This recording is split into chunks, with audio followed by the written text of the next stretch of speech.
Pune. Oi. Filmare în direct de pe lacul Holt, da.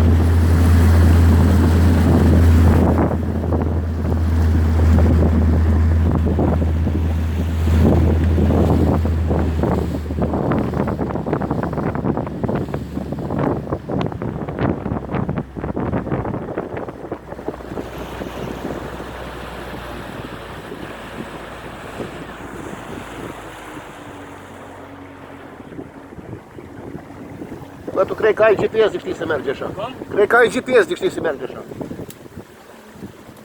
Știi toate cotloarele pe aici.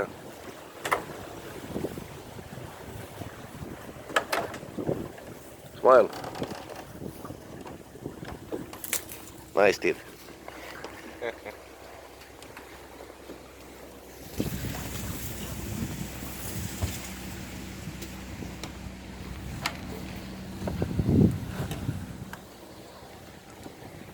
Durează mare. Încă n-am cum, mă că scrie filmare. A, nu mă uitam în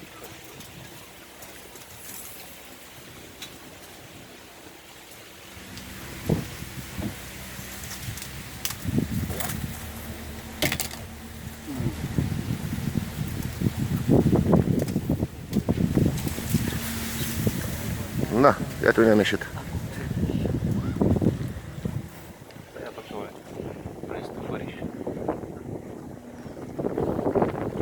Alea sunt ietre? Astea pentru pescari. Am văzut multe locuri lăsate așa și nu sunt bune?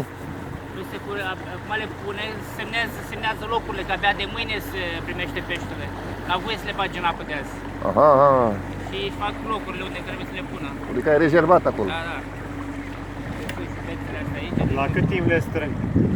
Cum? La cât timp le strâng? 24 de Nu ore. le strâng, numai le scutură de pește fiecare dimineață. Astea rămân așa în permanență, o săptămână, două, le scoate la uscat. Le usucă, le bagă din nou. Ce peștele din ele? Apune altceva? Nu, nimic. Cât pește priveghezi odată? Depinde de zonă, depinde de Ce pește? 30-40 de kg, 50. Ce pește? Și are la Caras, știu că ras. Are relaxat, cred că fac.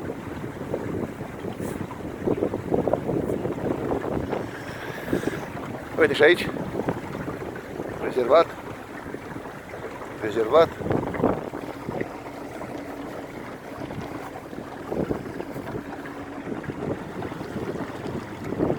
Aici avem un plai de noferi.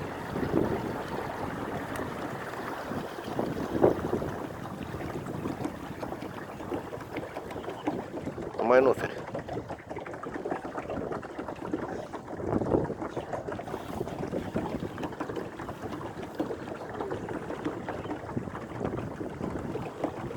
Când te întorci, o iei pe același drum sau ai alt drum? Nu, altul.